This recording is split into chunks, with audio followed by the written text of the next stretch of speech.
시청자 여러분 안녕하십니까? 8월 넷째 주 복지TV 전남방송 뉴스 시작합니다.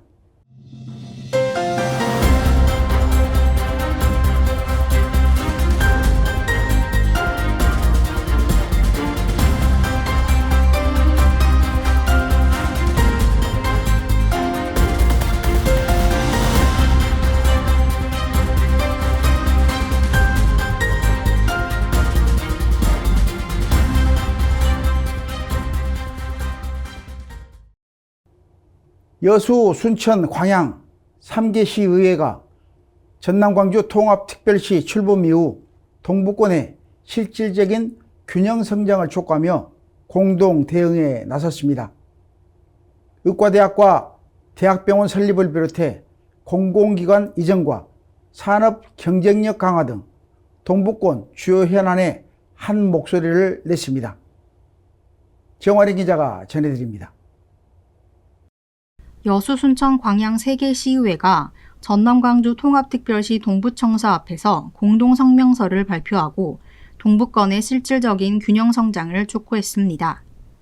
출범 이후에도 주요 정책과 현안이 광주와 서부권 중심으로 추진되면서 동부권에서는 성장의 편향과 구조적 불균형이 재현되는 것 아니냐는 우려와 비판이 날로 고조되고 있다.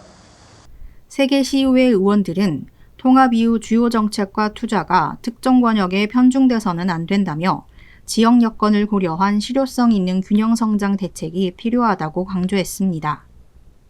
특히 국립순천대학교 의과대학과 동부권 대학병원 설립을 주요 과제로 제시했습니다. 동부권에는 국가산단과 항만 등 대규모 산업시설이 밀집해 있는 만큼 의료 수요와 접근성 등을 고려한 고도 의료체계 확충이 필요하다는 입장입니다. 또 제2차 공공기관 이전 과정에서 동부권의 인구와 산업적 기여 등을 반영해 공공기관을 전략적으로 배치할 것을 요구했습니다. 제2차 공공기관 이전과 공공혁신지구 조성 시 동부권의 인구와 산업적 기여, 지역 특성을 충분히 반영하여 동부권에 상응하는 규모와 기능의 공공기관을 전략적으로 배치하라. 여수, 광양 항만고사의 일방적인 통합 추진 중단과 항만의 자율성, 전문성 보장도 요구했습니다. 여수, 가장항은 대한민국 수출입 분류와 국가기관 산업을 뒷받침하는 국가 전략 항만이다. 여수, 가장항만 공사의 강제 통합을 즉각 중단하고 항만의 자율성과 전문성을 보장하여야 한다.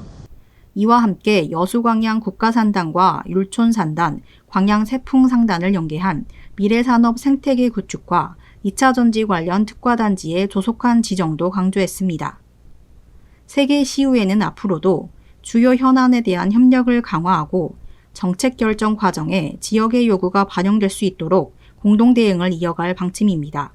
복지TV 뉴스 정아림입니다.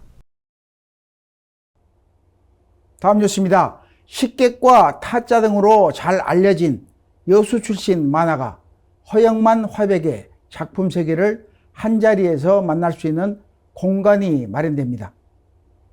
여수시는 구 미평역을 활용해 전시와 체험을 함께 즐길 수 있는 복합 문화예술 공간을 조성할 계획입니다. 김재상 기자의 보도입니다. 여수시가 지역 출신 만화가 허영만 화백의 작품 세계를 담은 기념관 조성에 나섭니다. 여수시는 주식회사 허영만과 업무 협약을 체결하고 이번 협약을 통해 유휴 철도 시설인 구 미평역을 복합 문화예술 공간으로 조성할 계획입니다. 협약에 따라 여수시는 기념관 조성과 운영에 필요한 행정, 재정적 지원을 맡고 주식회사 허영만은 전시 자료와 콘텐츠 제공 등에 협력합니다. 특히 식객과 타짜, 나라라 슈퍼우드 등 대표작의 캐릭터와 지식재산권을 활용해 허영만 화백의 작품 세계를 다양한 방식으로 선보일 계획입니다. 구 미평역에는 만화 콘텐츠와 공간의 특성을 결합한 미디어 아트와 체험형 사진 공간이 들어서고 캐릭터를 활용한 외벽 연출 등 다양한 전시 공간이 마련됩니다. 이를 통해 오랫동안 활용도가 낮았던 철도 시설에 새로운 문화적 기능을 더해 지역을 대표하는 관광 문화 거점으로 탈바꿈할 전망입니다.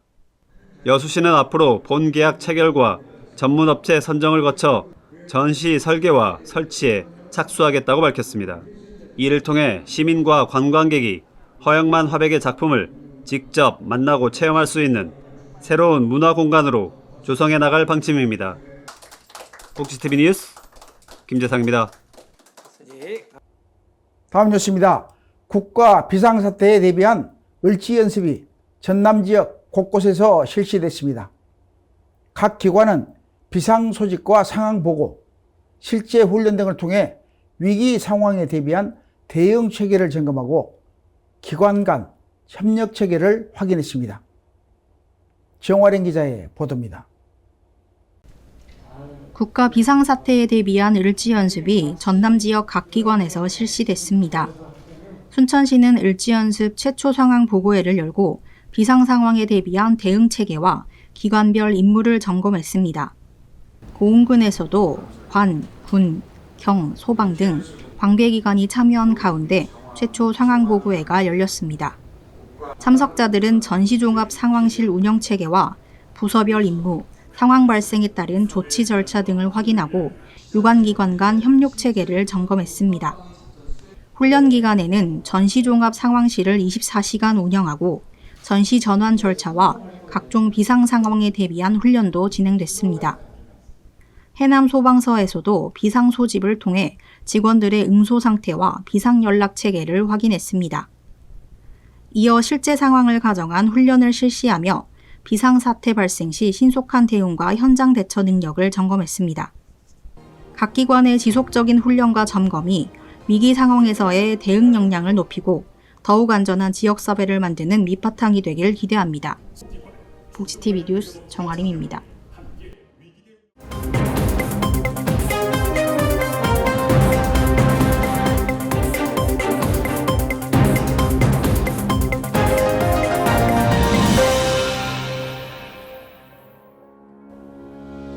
간추린 소식입니다. 전남 광주 통합특별시 무안청사에서 노년의 주체적인 삶을 조명하는 제9회 노인 인권 사진전이 열렸습니다. 나답게 아름답게를 주제로 한 이번 전시에서는 노인 인권 사진 공모전 입상작을 통해 배움과 도전, 세대 간 교류 등 다양한 활동에 참여하는 어르신들의 모습을 만나볼 수 있습니다. 특히 노인을 단순한 보호와 돌봄의 대상이 아닌 스스로 삶을 선택하고 새로운 도전을 이어가는 사회 구성원으로 바라보는 데 초점을 맞췄습니다. 이번 사진전이 노년의 삶을 긍정적으로 바라보고 노인 인권과 존엄의 가치를 되새기는 계기가 되길 기대합니다. 동북권 7개 시군이 여수에서 시장, 군수, 간담회를 열고 지역 주요 현안에 공동 대응하기로 뜻을 모았습니다. 이번 간담회에서는 동북권 상생협의회 운영 규약을 확정하고 공공기관 제2차 이전, 동북권 우선 배치와 여수 광양항만공사의 독립성 유지, 필수 의료 인프라 확충 등 5건의 공동 건의문을 채택했습니다. 특히 동부청사의 위상과 권한을 강화하고 국립순천대학교 의과대학과 대학병원 설립에도 힘을 모으기도 했습니다. 앞으로 상생협의회 공식 출범을 통해 동북권 주요 현안에 대한 공동 대응과 협력을 이어나갈 계획입니다.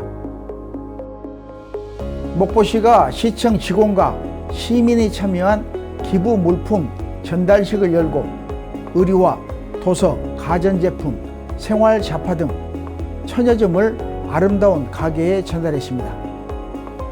이번 행사는 사용하지 않는 물품의 재사용을 통해 나눔 문화를 확산하기 위해 마련됐습니다. 기부된 물품은 아름다운 가게를 통해 판매되며 수익금은 경제적으로 어려운 청소년을 지원하는 데 사용될 예정입니다. 이번 나눔이 자원 재사용에 대한 관심을 높이고 지역사회 곳곳으로 따뜻한 기부 문화가 확산되는 계기가 되길 기대합니다.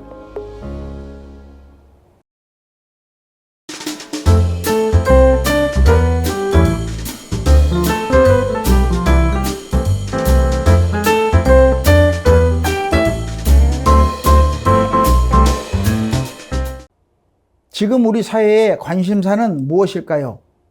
사회의 변화를 읽어보는 트렌드 열람실입니다. 요즘 연애, 예능의 인기가 화면 밖 현실로도 이어지고 있습니다. 최근에는 지자체가 직접 미혼 남녀의 만남을 주선하며 새로운 인연을 만들어주고 있는데요. 지역 명소와 다양한 체험을 활용해 만남의 방식도 한층 다양해지고 있습니다. 달라지고 있는 청년들의 만남 문화를 오늘 트렌드 열람실에서 이도훈 캐스터와 함께 살펴보겠습니다. 지금 딱 트렌드 열람실의 이도훈입니다. 요즘 TV나 OTT를 보다 보면 쉽게 만날 수 있는 프로그램이 있습니다. 바로 연애 예능인데요. 낯선 남녀가 만나 서로를 알아가는 과정이 인기 콘텐츠로 자리 잡은 가운데 최근에는 화면 밖에서도 새로운 만남을 만들어주려는 움직임이 늘고 있습니다. 바로 지자체가 직접 미혼 남녀의 만남을 주선하는 겁니다. 전남 순천에서는 다음 달 유네스코 세계유산인 서남사에서 소개팅 프로그램인 시절 인연이 열립니다. 서울에서도 같은 달 한강버스를 활용한 서울팅 2.0을 진행하는데요. 지금까지 13,000명이 넘는 인원이 신청하며 높은 관심을 보였습니다. 이런 움직임은 이미 전국 곳곳에서 나타났습니다. 지난 6월 전남 한평에서도 미혼 남녀를 위한 만남 프로그램이 열렸고요. 인천과 수원, 성남을 비롯해 화성과 시흥, 여주 등 여러 지자체에서도 비슷한 시도를 이어가고 있습니다. 눈에 띄는 건 만남의 방식도 달라지고 있다는 점인데요. 단순히 미혼 남녀를 한자리 모으는 데서 그치지 않고 지역 명소를 함께 둘러보거나 취향에 맞는 대화를 나누고 다양한 체험을 즐기면서 자연스럽게 가까워질 수 있도록 구성하고 있습니다. 지자체가 이처럼 청년들의 만남에 직접 나서는 배경에는 저출생과 인구 감소라는 사회적 고민도 자리하고 있습니다. 결혼을 직접 권하기보다는 새로운 사람을 만날 수 있는 기회부터 만들어 보겠다는 건데요. 청년들의 자연스러운 교류를 지원하는 방식으로 정책의 모습도 달라지고 있습니다.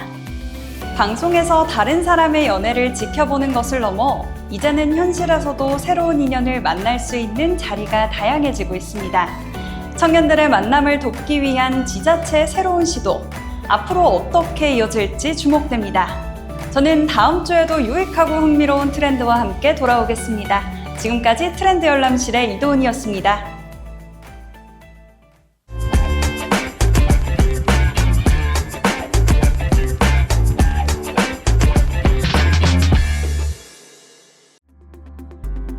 지역의 오늘을 함께 생각해보는 시사 논평입니다. 지방자치단체의 복지 예산이 해마다 늘어나면서 정작 지역의 미래를 위해 쓸 수 있는 재정 여력은 줄어들고 있습니다. 복지를 줄일 수도, 그렇다고 계속 늘어나는 부담을 외면할 수도 없는 상황인데요. 문제는 복지 자체가 아니라 그 비용을 누가 어떻게 감당하느냐에 있습니다. 늘어나는 복지 예산과 지방 재정의 현실, 오늘 시사 논평에서 함께 살펴보겠습니다.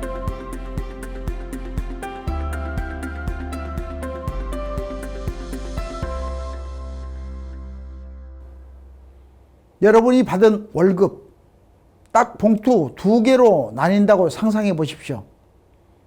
한 봉투에는 생활비, 다른 한 봉투에는 병원비. 그런데 매달 병원비 봉투가 조금씩 두꺼워지더니 급기야 월급 절반이 병원비 봉투로 들어가 버립니다. 여행은커녕 저축도 못하고 대부분 병원비 대느라 끝나는 거죠. 놀랍게도 지금 여러 지자체 살림살이가 딱 이 모양입니다. 어떤 자치단체는 전체 예산 절반 가까이가 복지 쪽으로 빠져나갑니다. 도로도 깔아야 하고 공장도 유지해야 하고 축제도 열어야 하는데 정작 쓸 돈은 해가 갈수록 줄어듭니다. 노인 일자리, 기초연금, 보육료, 장애인 지원, 거기다 지역 화폐에 청년수당까지 다 필요한 사업들인데 문제는 이 복지 예산이라는 게 한 번 늘리면 절대 줄일 수가 없다는 겁니다. 뭔가 이상합니다. 대체 왜 그럴까요? 첫 번째 이유는 이게 지자체 마음대로 정할 수 있는 돈이 아니라는 겁니다. 기초생활보장, 기초연금, 보육료 같은 건 법으로 정해진 의무 지출이죠. 시장이나 군수가 아무리 줄이고 싶어도 법이 절대 허락하지 않습니다. 게다가 우리 사회는 점점 늙어가고 있죠. 노인 인구가 늘어날수록 특히 지방일수록 복지 예산은 더 가파르게 증가합니다.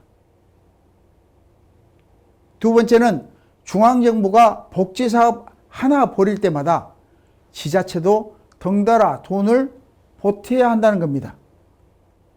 국가가 국고 보조 사업을 개시하면 지자체는 정해진 비율만큼 대응 지방세를 반드시 편성해야 합니다.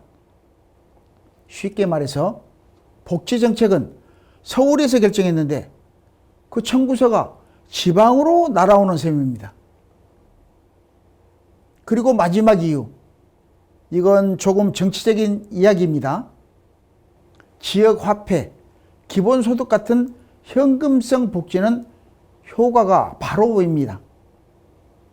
선거철에는 특히나 매력적인 정책이 아닐 수 없습니다. 그런데 선거 때 뿌린 복지 공약들이 임기 내내 재정을 짓누르는 경우가 많습니다.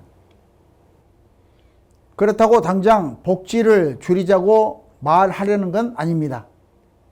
사실 우리나라 복지 지출은 OECD 평균과 비교하면 아직 낮은 편입니다.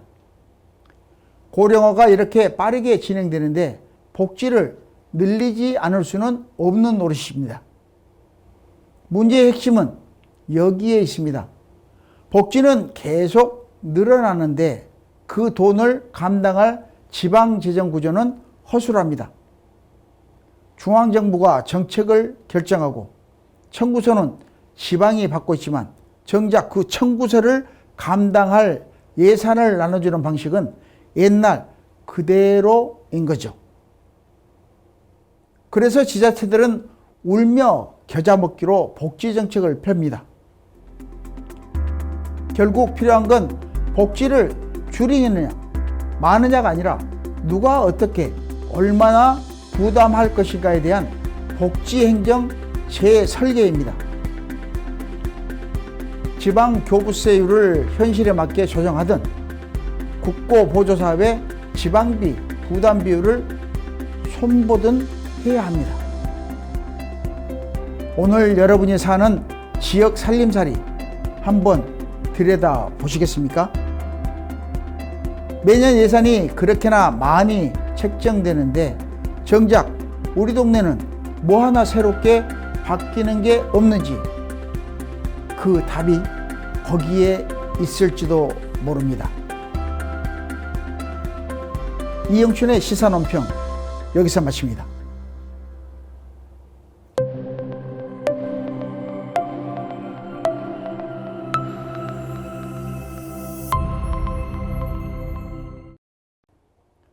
보고 듣고 느끼는 전남의 문화예술 이야기 문화가 소식입니다.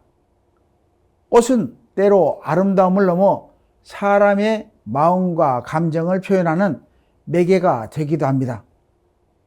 작가의 시선을 만나면 익숙한 꽃도 저마다의 감정과 이야기를 품게 됩니다.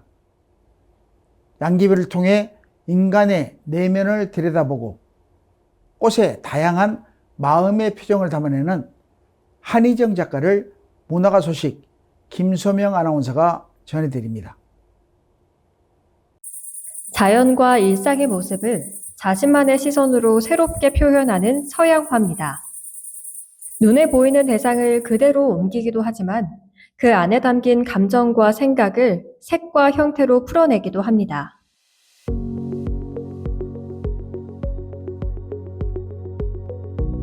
여수에서 태어난 한희정 작가는 자연과 인간의 감정에서 작업의 출발점을 찾습니다. 그 가운데 오랫동안 작품의 매개로 삼아온 소재는 양귀비입니다. 화폭 속 꽃은 단순한 소재에 머물지 않습니다. 사람의 마음을 대신 보여주는 하나의 존재가 됩니다. 인간 존재가 스스로 자각을 하면서 느껴지는 고도의 그 과정 속에서 느껴지는 자유로움과 유희성, 거기에서 창조하고 해체하는 과정 속에서 오는 미적 즐거움, 그곳에 대상과 또 자아를 자유롭게 넘나드는 표정이 다양한 양귀비를 얹어 넣는 것입니다. 때로는 기다림을 담고, 때로는 꿈과 희망을 품으며 다양한 내면의 표정을 드러냅니다. 제가 작업을 하는 대상을 인식하고 거기에 대한 고찰하고 숙고하고 연구하는 과정에서 자각의 유희를 느끼고 또 스스로 무엇인가를 내려놓고 캔버스 위에 그걸 배치했다면 여러분들은 제 자각의 흐름을 여러분들의 내면의 흐름으로 가져가신다면 그 이유가 충분하지 않을까요? 작품을 시작하기 전에는 주제를 깊이 들여다봅니다. 그 안에서 표현하고 싶은 감정을 찾고 흐름에 맞는 색과 형태, 재료를 선택합니다. 작업 과정에서 마주하는 순간의 감정도 자연스럽게 색에 스며듭니다. 웅장한 새의 비상하는 그 날개짓에 그 만난 또 다른 나의 자아가 오늘은 서로의 교차점이라고 생각을 하시면 되겠습니다. 무엇보다 정해진 답이나 틀에 갇히지 않는 것을 중요하게 생각합니다. 대상을 자유롭게 바라보고 스스로 의미를 만들고 다시 해체하는 과정에서 자신만의 작품 세계를 만들어갑니다. 창공을 향하여, 대지를 향하여, 내 마음의 시면을 향하여라는 세 조각으로 3단계로 준비를 해봤습니다. 거기에서 오는 나의 편안함과 그런 자각의 유희를 마음껏 즐겼던 작품이기도 합니다. 같은 작품을 바라보더라도 사람마다 느끼는 감정은 다릅니다. 그래서 작품 앞에서 꼭 하나의 답을 찾을 필요는 없습니다. 그렇게 작품은 보는 이의 마음속에서 저마다의 새로운 이야기가 됩니다.